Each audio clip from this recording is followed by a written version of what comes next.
Right,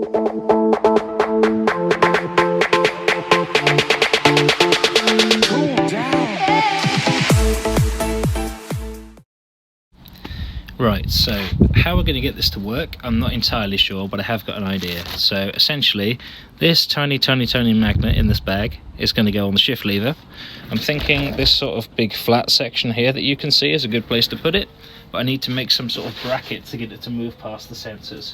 So you get two sensors, each looking like this. I'm thinking of getting a bit of steel, which I've actually got laying down here, to make a bracket to sit these on the top and then one on the bottom, so they'll be within the, like, what do you call it, within the moving travel of the shifter. And then I will find some way of welding some little arms to that plate. I'm thinking of joining one to the metal on this like sensor cover, and I'll run the other one possibly to one of the bolts that goes in on the chain guard, and I'll get this to sort of sit in a position where the sensors are just either side of the shifter. So that's my plan, and I'll show you some of the process and see if we can get this to work, because I honestly don't know if it's going to work yet.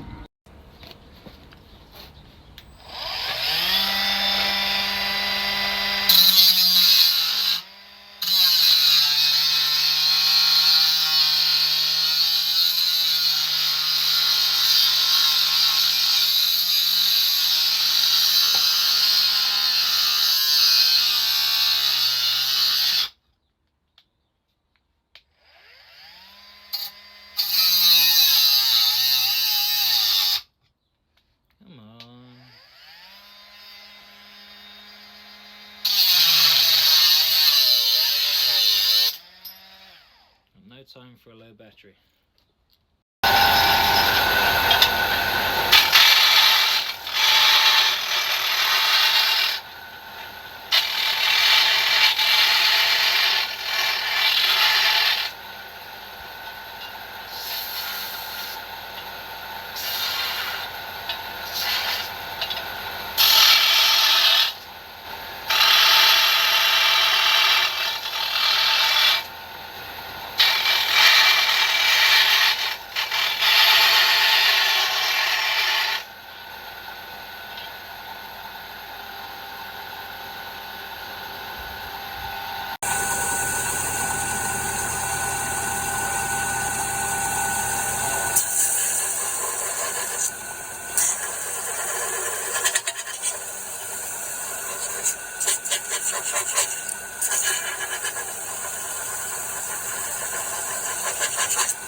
Right, so this little next bit, what I'm thinking of doing, this is the little plate that I've knocked up. I'm going to put the sensors at the top and at the bottom. I'm going to sit this just behind here, so as this shift lever moves up and down, it goes past the sensors. We'll stick the magnet on the flat portion. But to mount this, I want to mount it to some solid points that do not interfere with this engine case. So what I'm thinking of doing is having this here and having a small arm branch off it made of this wire. I'll say wire, this rod. I'm going to make this rod go from the edge of the plate to this sensor. As it's where it's screwed in, it doesn't interfere with anything that needs sealing. So this is literally just a protector for this sensor. So I'm going to run a little piece of wire, don't mean wire, I mean the rod, from here along to this side. On the other side, I'll try and branch something either underneath, over the top, or both to something on this side. I'm thinking one of the screws for this chain front sprocket guard thing. That's the best English I can come up with this morning, as I've only just had my coffee, but that's the plan anyway. So I'll take you through some of the process of how we're going to do that. Right, put a little bend in this. What I'm planning to do is this will just sandwich up on the side of there. I can weld that together. And as you can see, this rod now comes right up near the shifter. So I'll cut this to length and then weld the plate on it, and we'll go from there. But that's at least one side of it figured out. Right, we've set up our little bits for welding. So I've got this little arm which is going to attach to I think it's an O2 sensor, one of the O2 sensor brackets, and then the flat piece of steel that I'm going to attach my sensors to. So I'm just going to tack these in place now and then give them a good decent weld afterwards.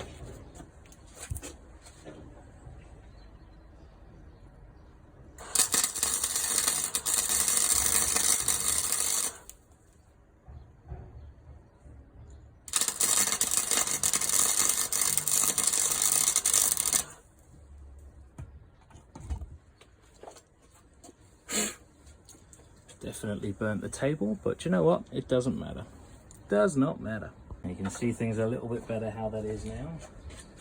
So I've just put 2 big tack welds on one side to get the angle right. Come around and do the other side.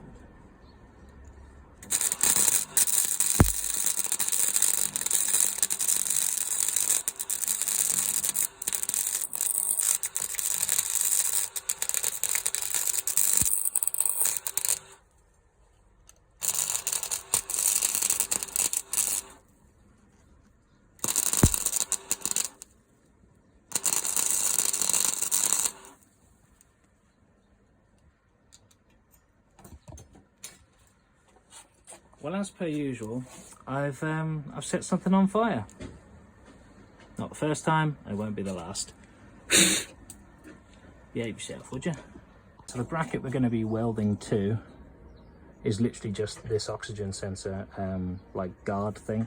So we're going to be welding on the underside of this. So I'm just going to clean it up a little bit. So there's, you know, I'm not going to set the paint on fire, and I can't do with too many fires today.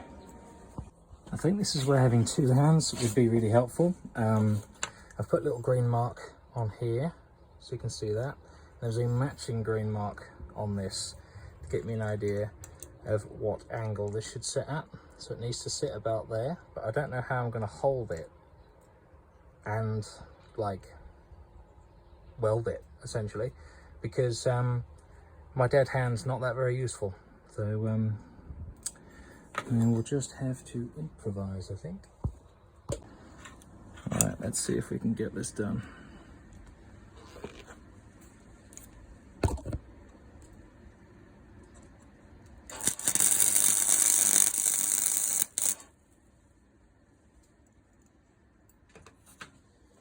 Check if that tack weld's actually in the right place.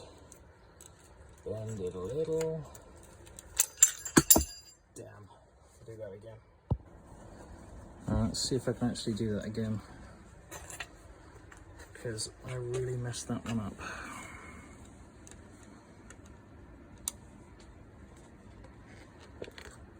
Okay.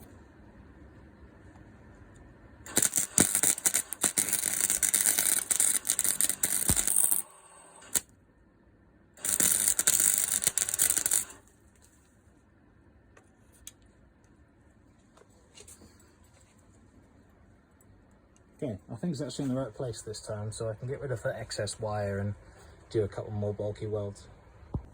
Right, it's not perfectly straight in there, but I can bend it and twist it once I put a bit of weld on here to get the plate where the sensors are going to sit properly aligned. For now, we're just going to add these bulkier welds either side of the rod there to make sure it's permanently attached.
been some of my wobbliest, shakiest welding ever, but as you can see, we've got a nice solid piece, so it's not all bad, eh?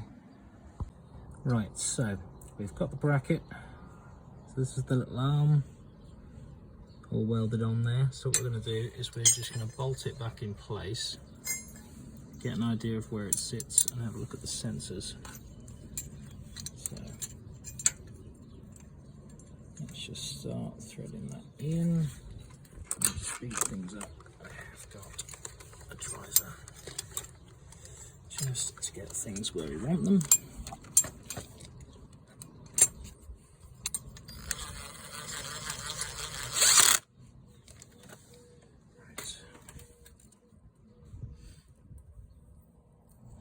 We now bend that exactly where we want it, so that when we shift gears, this will move past this plate. Now the reason I was thinking of putting two arms on it was for vibration, but seeing as this is really quite thick and quite strong, it might not vibrate. So the other thing we've now got to figure out is the sensors. So two sensors. I was thinking of seeing how far up you can actually shift. So if that goes all the way up past, if I go all the way up, that's as far up as it goes. So if I put the sensor at the top of its travel, then it shouldn't mistake for when I'm shifting up. So this one I can mount possibly to the front of there, so there's a really, really small gap. I just pull this forwards just a tiny bit. It might even sit. See, this has got a bit of a lip on it. Come on, focus camera. It's got a bit of a lip. I don't know if you can actually see that, but I want to try and get this lip to sit behind the plate. So it sits up like that. And then we can stick the magnet really, really close to the toe of this, so it has maximum travel. So if you think about how a lever's working, if you put something all the way at the shallow end, it's not going to move very much, but at the long end it's going to move a lot more. So that's what we're going to do. We're going to put it at the longest end from the pivot, and then I should, if I see just how far down that downshifts, you heard that downshift all the way down there. So this piece of metal is probably the right size, which is why I'm using it to stick that sensor all the way at the bottom, just underneath there. So we're going to try and mount these up. So I'll unscrew this again, drill some holes. I'll probably end up using some cable ties. I'm not really sure what else to use. I'll figure it out, but essentially as long as I can get them in the right place, and then we can test the motor for vibration again once everything's up and running together. But that's essentially what it's going to look like. Right, so what I settled on was I've got some of this double-sided mammoth tape. It is really, really quite strong. Those are the sensors attached to either side. So I'm going to cable tie the wiring along this and get it to run backwards. But what I've used, as you see there, some patches of the mammoth tape on the back side to hold this still. And what I'm thinking of doing is finding a piece of heat shrink large enough to put over the entire thing and get it insulated properly. That's the plan, at least. So we're going to try and do that. Hopefully it just holds everything still, so we shouldn't have any problem. But that's the sensor side almost finished. Obviously I'll run the wiring up the side of one of the engine cases so it all looks like it's meant to be, and start plugging stuff in. But we need to make sure these are definitely not going anywhere first. I thought it was pretty neat and I'm quite happy with it so far. So with some paint and a little patience, we have got sensor 1, sensor 2 on this arm bracket, and then all the wiring coming off. Now 2 of these wires go to blue on the on the display. Green goes to one, and then yellow goes to the other, and then obviously there's a neutral as well, which I presume goes to the ground, as it does not say if anything actually goes to the neutral sensor that's already in the bike. So we're just going to assume that that goes to ground. I'm going to attach it to the ignition live, so it's not always on, because that's the sensible thing to do, but we're going to start cable tying this up, running the wires up so they all match up with the rest of the bike, and screwing this in place and seeing what it looks like.